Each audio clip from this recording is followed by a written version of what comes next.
All right. Hi, everyone, and thank you so much for joining. Welcome to another session of WeWork Labs Leadership Academy. For those of you who are new to us, WeWork Labs Leadership Academy is a 3-month personal growth bootcamp aimed at transforming our WeWork members into more impactful leaders. And our topic today is recruiting. We have already touched on recruiting a little bit in our past session on Tuesday, but today we'll be going a lot deeper, and I couldn't wish for a better expert to join us and share her experience on the topic. Welcome, Ariel Lopez. Ariel is a career coach, entrepreneur, and public speaker in tech. She's the founder and CEO of Knack, a hiring platform that helps companies better manage and track applicants so they don't miss out on great talent.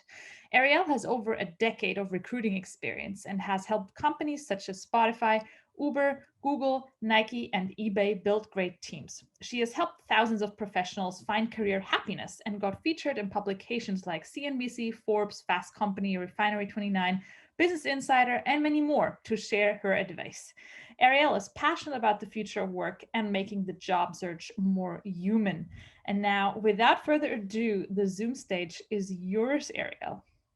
Yay! Thank you so much for having me, Stephanie, and for that lovely intro. I'm really excited to be with you guys today. We're going to be talking about creating a winning recruiting strategy. If you have any questions or comments, please throw them in the chat. I believe we are going to have time at the end for Q&A. So anything I don't cover during the presentation, we will definitely get to at the end. I'm going to share my screen and we can get started. Okay. I'm assuming that everyone can see my screen. Cool. Looks good. All right, beautiful. So we are discussing creating a winning recruiting strategy. I am Ariel Lopez. As Stephanie just kind of mentioned my background, I started my career as a tech recruiter, working with startups and brands, helping them build and scale teams. Most recently, I was a career coach at General Assembly, which is a very large boot camp. And I worked with different professionals from all backgrounds, helping them transition into tech roles. And currently, I am the founder and CEO of Knack, which is a platform that helps companies better screen and manage applicants so they don't get ghosted and they don't get overlooked. I care deeply about the future of work, diversity, improving the candidate experience, and making the job search more human for everyone. So I'm really excited to talk with you guys today. I never do anything without framing it. So these are our objectives. We're going to discuss how to develop new sourcing channels. I always get questions around sourcing. We're going to talk about how to democratize your process. This is something that's really important to me, but it also just helps you create a better organization. More specifically, how to assess and qualify talent with democratizing your process in mind. We will quickly talk about improving diversity in your applicant pool, and we will also touch on improving the candidate experience and why that matters. But first, we're going to start with an icebreaker. I want all of you to think back to your last 3 jobs, and I want you to tell me how you found them. If you can throw them in the chat, that would be awesome. And we will get Chandler to read off your responses since I can't see the chat right now. Someone said from a friend. Yep. Network. Okay. LinkedIn. Okay. Word of mouth. Job websites. Referral from a friend. LinkedIn. Mm-hmm. Internship. Something that Okay. led to a job. Facebook group. Friend reached out. Headhunter. Love those. Yeah. I used to be one of those. Okay, cool. We'll take a couple more if you have them. Someone said this is a good one. I can't remember. I've been an entrepreneur for the past 10 years. Ooh, shout out to you. Job website. Okay. Friends. Referred. Yeah. All right. Yeah. So I think we're starting to see a trend here. Friends, referrals, network, right? Like that person in your Facebook group. That is usually how you end up finding the job. And although that's great, it has been detrimental to a lot of companies because this tendency to rely on referrals and pattern match and even nepotism in some cases largely contributes to this homogeneous culture that we've seen throughout the industry, in which you hire the same person over and over and over again. And I think the goal for this session, and also just for you creating your recruiting strategy going forward, is to make sure that you are tapping into as many different funnels as possible to gather a diversity in your applicant pool, not just of gender or of ethnicity, but also of thought, right? Like, you want people that have different backgrounds, different experiences, because it's ultimately going to help you create better products and better services to serve your customers. Not only that, but big believer that the workforce should reflect the consumer. And I would love to learn more about each of your companies. But if you're thinking about the end users, you want to make sure that you have people in the room that can speak to those people and advocate for those people. So when you're creating your recruiting strategy, you want to keep in mind your sourcing funnels and where you're finding people. Here's a few that I love. I know a couple of people mentioned LinkedIn. I think LinkedIn at this point, I get a lot of like random email marketing and sales stuff on LinkedIn. Sometimes it's helpful, sometimes it's not. I think there's more traditional sites like Indeed as well. And you definitely want to have a careers page, you want to have a presence. But I am finding that companies that are tapping into these channels are not only finding diversity within their applicant pool, but they're also just finding really awesome people. Social media. So Twitter, I will always plug. I myself am very active on Twitter. I'm a very active part of Tech Twitter as well, which is comprised of other founders and VCs and tech employees. And you'd be surprised the amount of people that are able to find out about opportunities on Twitter and people that find jobs through opportunities that get posted. So if you don't have a social media manager on your team yet, that's okay. You should have a profile for your business, and you don't want to just tweet things that are related to your business or your mission. Make sure that you're tweeting out opportunities as well, especially as you're starting to grow your team. I wanted to mention Clubhouse. I myself was kind of anti-Clubhouse for the first few months. I was like, oh God, I don't need yet another platform. Like, I already have enough. And to my surprise, Clubhouse has been really, really awesome. I've made a lot of great connections. I myself have a room where I help job seekers kind of figure out how to transition into tech. And I get so many follow-ups from people on LinkedIn. Like, these people are hungry. They want jobs. They are super active. And it can be really easy, like literally as easy as opening up the app on your phone and hopping in a room to connect with these folks. So I want to encourage you to think outside of the box when it comes to sourcing. Don't feel like you have to have a $10,000 LinkedIn recruiter license or however much it costs these days to go out and find your folks. 100% use Twitter, use Clubhouse, use social media in your favor. Slack channels. I'm not sure if someone mentioned a Slack channel or not in terms of when they found their last position, but Slack is really awesome. I myself am probably a part of 100 channels. All of them range depending on the organization and the focus of the channel. But I think if you're not tapping into Slack, you're definitely missing out on some great talent. So make sure that you have a strategy of which channels you want to be active in. And it's not all on you. We'll touch on this in a little bit, but everyone at your company is a recruiter, regardless of their role. So make sure that you're using the rest of your team to get help in these efforts.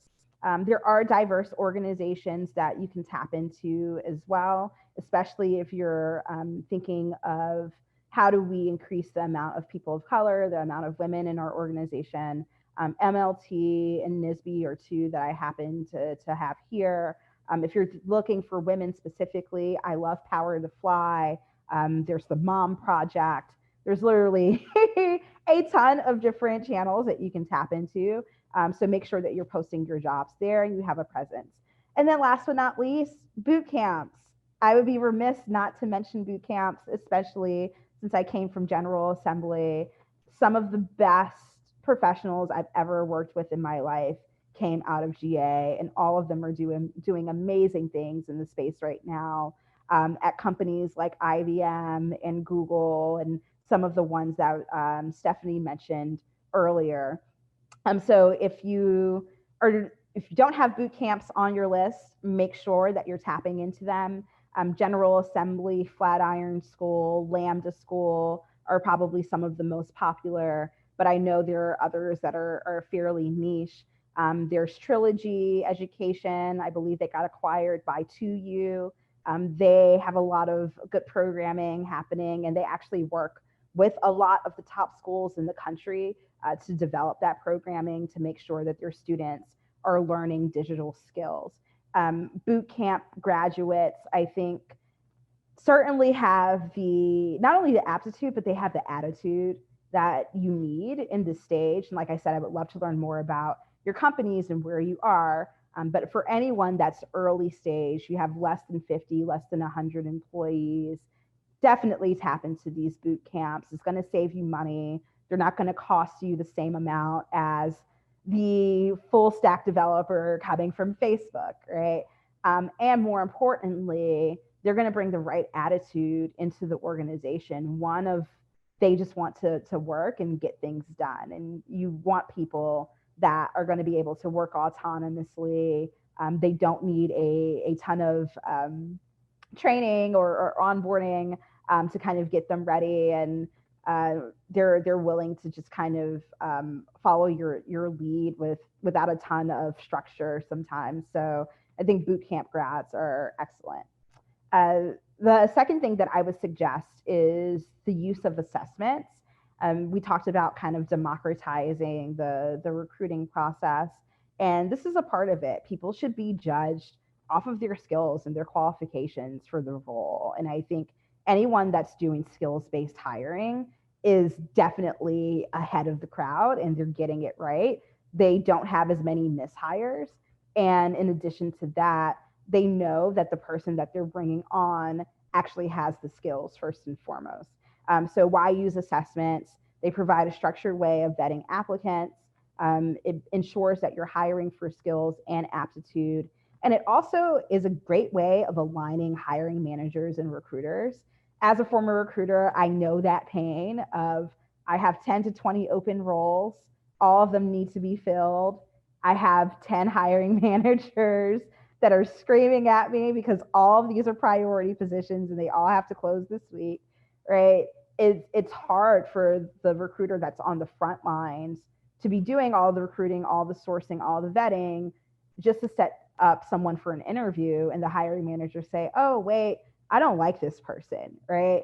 Using an assessment, making sure that everyone is on the same page in the beginning saves you so much time through the interview process. And it also just makes sure that the candidate is having a good experience as well. So here's a quick example. You will get access to this deck, so don't worry about writing down too many things right now. But this is just an example of a assessment that actually we kind of worked with Twitter to put together. This was for a junior engineer, and this would be used on their campus recruiting team. But ultimately, you can just kind of use this as a basis and go back in and figure out what skills matter for the role.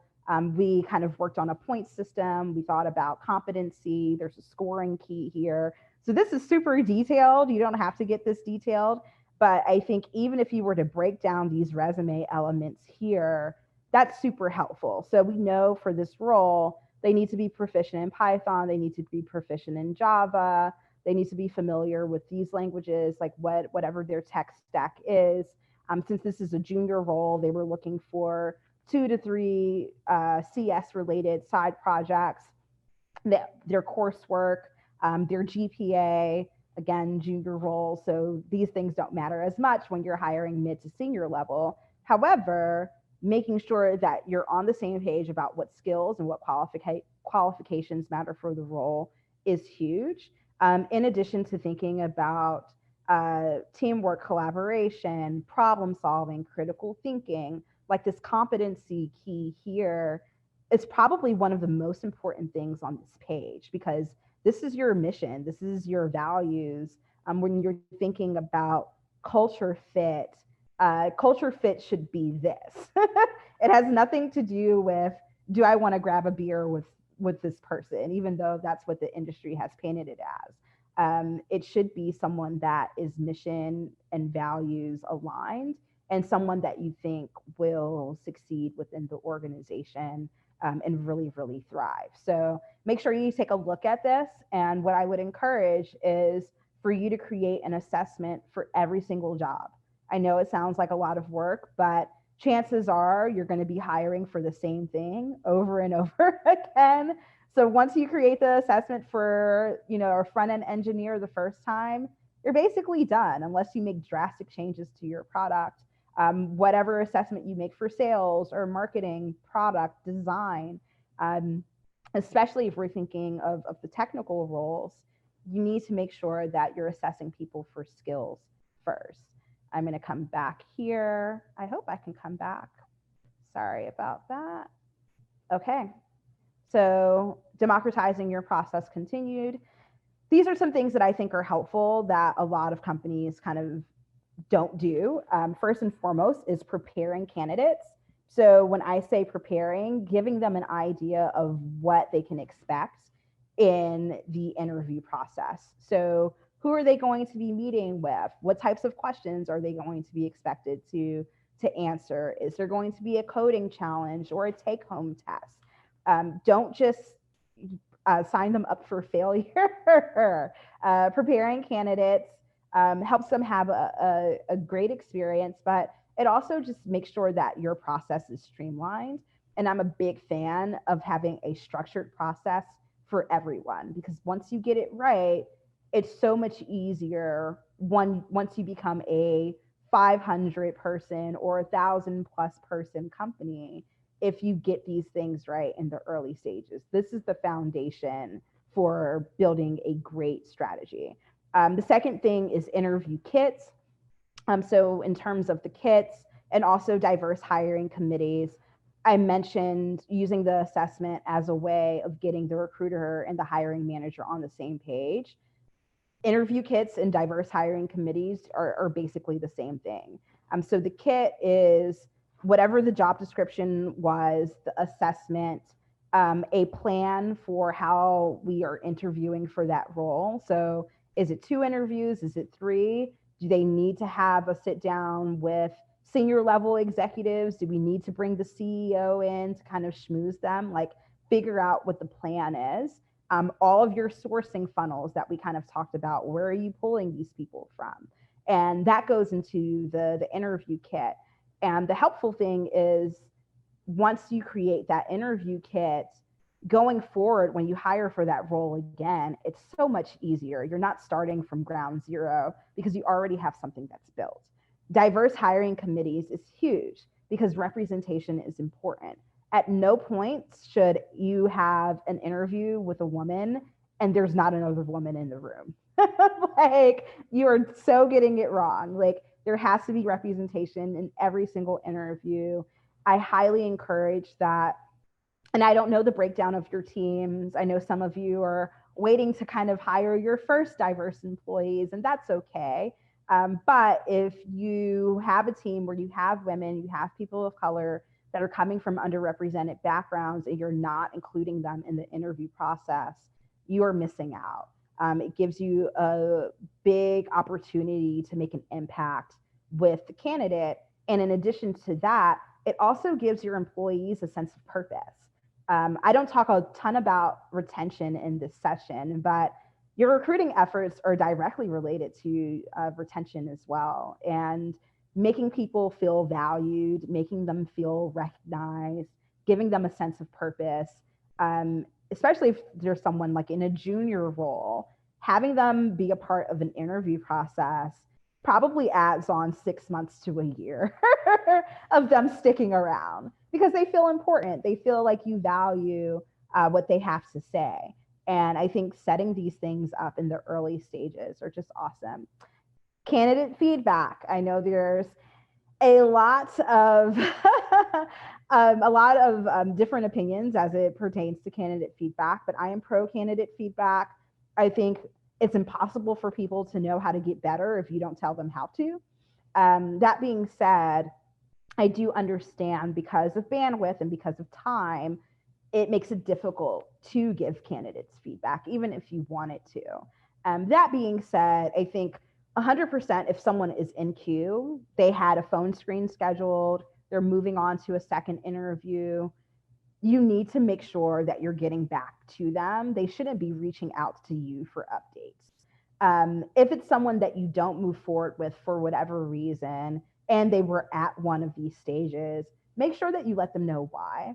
I think a lot of the bad Glassdoor reviews and some of the things that we see are from people that had multiple rounds of interviews. Like they thought they were going to get an offer and someone just ghosted them. And it will literally harm your reputation. I touch on that a little bit later. But candidate feedback not only democratizes the process, but it's helpful for you too, because as you're tracking that feedback, if you choose to hire this person in the future, or the next time you open up the role, you can go back and look at these notes, look at the trends, and see what makes sense for your organization. Everyone is a recruiter. I said it before, I'll say it again. It is not just the recruiting teams or the talent team's job to go out and find great talent. It is literally everyone that works for your company. We talked about referrals. I'm not saying ban referrals, right? Good people know good people. And I think that's largely why people love referrals. That being said, it can't be 100% of how you do your sourcing or even 50% of how you do your sourcing. I think the best thing to do is find smart incentives for those referrals for your current employees. I've heard of really hefty stipends, especially for engineers, which I get, but I do think that sometimes that sends out the wrong message to the organization, which is engineers are golden here and we don't really care about anyone else, which isn't true. So when you're thinking about incentives for referrals, make sure that they're consistent. Like if someone's referring a developer over, they shouldn't get $10,000 versus someone recommending a great salesperson and they only get $1,000, right? Like make it consistent. In a post-COVID world, tie it to wellness and perks.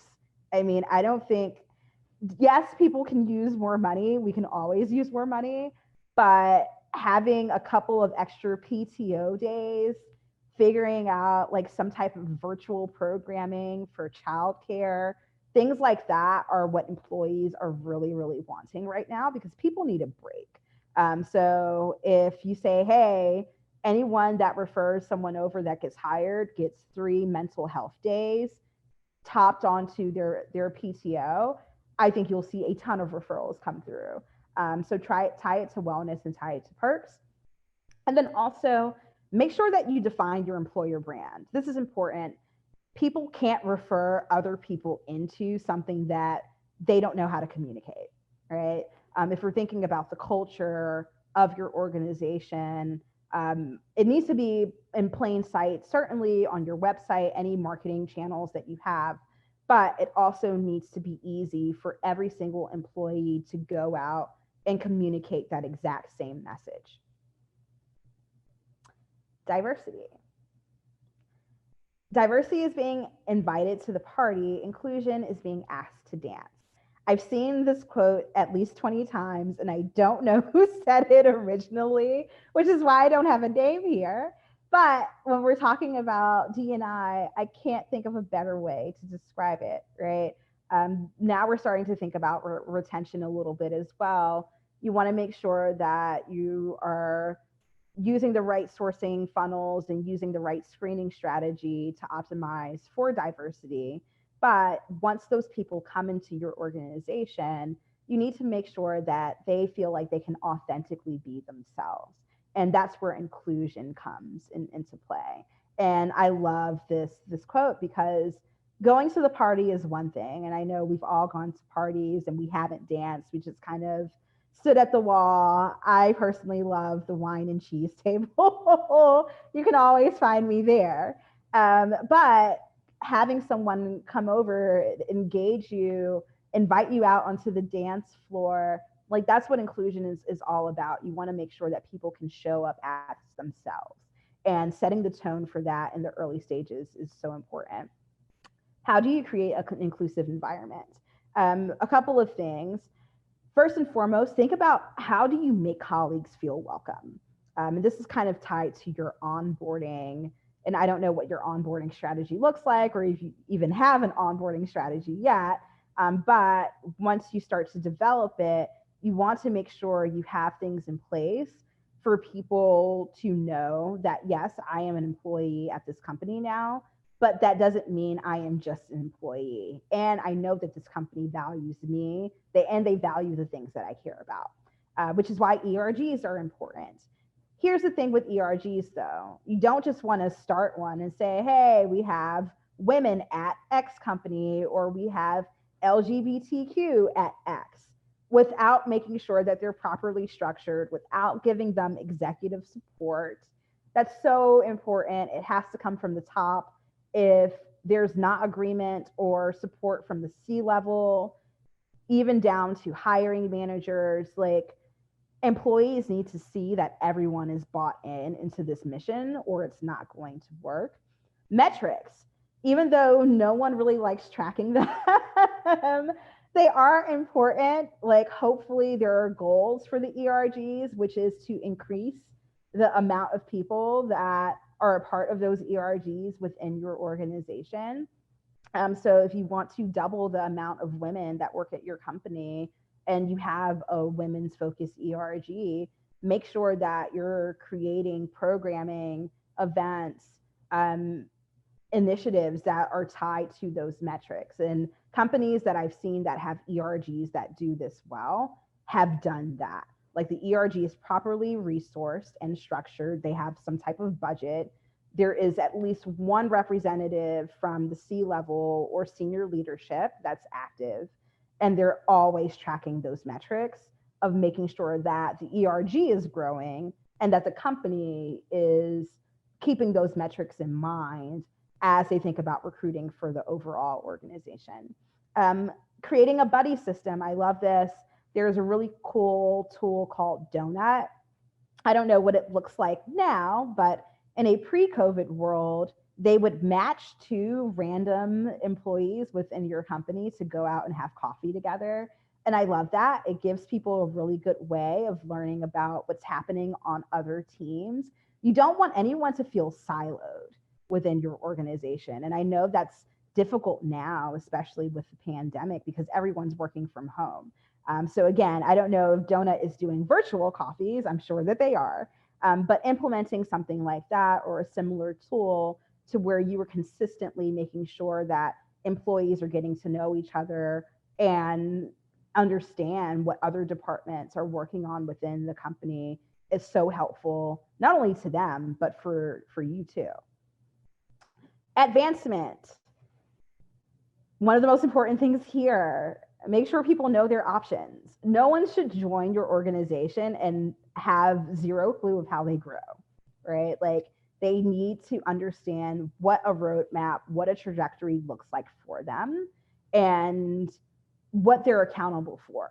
So if we're thinking about promotional plans and structure, if this person is a junior PM and their goal is to become a VP of product, lay out the plan for them. This so helps with retention. And often companies don't do this. They just hire the person, they throw them into training, and then they start working, or they put them on a project, and that's it. And then 6 months, a year from now, that person is wondering, well, how do I get a raise here? Can I even qualify for a promotion? What does that look like? And if they don't have a strong understanding, that's when they start to look elsewhere. So kind of giving them that information in the beginning not only helps them, but it helps you. Give shadowing opportunities with other teams and rotational programs. Etsy does this. I don't know if they still do it or not, but last time I checked, they do. And I love that. So I believe there's 1 week out of every year that they give everyone an opportunity to go and work on another team and shadow that team. And not only has it increased retention, but it gives people an opportunity to understand if they wanted to transition into another role, how they can do that instead of leaving your company and going somewhere else. Let employees shine. I just love this sun because it's very cute. But thought leadership, speaking opportunities, it's not just for the CEO, it's not just for the founders, it's for everyone. I think, especially if we're thinking about retention, getting those early stage employees active, giving them an opportunity to speak on a panel or spotlighting them in your blog. They seem minimal, but they mean so much to the person. So make sure that you're doing that. Your marketing, website, blog post, your LinkedIn, it shouldn't just be about your product or your company. It should be about your team. And I think the more that you kind of highlight them, it makes them feel good, but it also ties to your employer brand. And your employer brand is your team. And the more that you show them off, the more that you make them feel recognized, the more they'll be inspired to go out and tell other people why they should come work for you. And last but not least, candidate experience. So candidates are talking about you, whether or not you're aware. I pulled all of these tweets, and these are pretty recent, about what people are saying online. Someone said, getting ghosted by potential employers is my full-time job. Random morning thought, no matter how many times it happens, and it happens a lot, getting ghosted for a potential job opportunity sucks. Job hunting really is like dating. This week I got ghosted by a recruiter. Someone said, it's so freaking annoying. I'm so lost on what I should do or where I should apply. I hate it so much. Like, why are we being ghosted and turned down for jobs we are more than qualified for when we also have degrees? Anywhere you turn, candidate experience is pretty abysmal across the board. And I think you want to make sure that people aren't saying bad things, they're saying good things and the right things that about your organization that you want to portray to the world. So what can you do to improve candidate experience? Make sure that rejections are helpful and provide feedback. We talked about that earlier. When you're letting people down, let them down nicely, but also let them down in a way that's actionable. Like, hey, if you wanted to work here in the future, these are the things that you need to work on. Revamp your careers page and social media accounts. This is huge. If you haven't done an overhaul of your careers page lately, you probably should. Make sure that the messaging is strong, it's inclusive, that the pictures depict the type of culture that you want to illuminate, and that people go to your website, go to your social media, and they see a space for themselves. Get current employees to post positive Glassdoor reviews. I don't think you should like hack it to where it's super obvious, but I have known companies that have gone to employees and encouraged them in the past, like, hey, if you don't mind, could you post a positive Glassdoor review? Like, we would really, really love that. And then also, this is huge, communicate how you're embracing remote work, especially in a post-COVID world. I think the future of work has always been remote, COVID or no COVID. And even when we're kind of allowed back into offices, I think people are going to expect at least a baseline of flexibility. And if you're able to communicate that out to them on your careers page, on phone calls, and in phone screens with candidates, in the interview process, letting them know, when you come here, as long as you do great work, we will give you what you need to have a good life. I think employees now care more about their lifestyle, flexibility, benefits, and kind of wellness, even more than compensation these days, in terms of like their base salary. So make sure that you have a good idea of what remote work is going to look like and that you're setting people up for success. and I know we are kind of right at time. I just wanted to leave my email here if any of you wanted to contact me directly. It is ariel@knack.io. I will try to get back to you in a timely fashion. And thank you so much for your time today. Absolutely. Thank you. Awesome. Thank you so much, Ariel, for your time and for sharing all this wisdom. For everyone else, Leadership Academy participants, or anyone who's interested in the topic of diversity, we actually have Jennifer Tardy joining us next week, Tuesday, at 1:30 p.m. Eastern time, so slightly different time. I already dropped the RSVP link earlier, but I'll do so again now to make sure everyone can join smoothly. Have a great rest of your week, Ariel. Good luck with your 2 other webinars today. I hope you're feeling energized. We're getting there, and I am. Thank you, everyone, for joining. I hope this information was helpful. And you do have access to my email. If I didn't get to your question, send it to me directly, and you will get a copy of the deck once this is over. Yes, of course. We'll share the session recording and the deck and Ariel's email address with all our participants via the WeWork Labs member Slack. All right, it's almost Friday. Have a great rest of your week, everyone. A great weekend, and hope to see you all on Tuesday. Bye. Bye.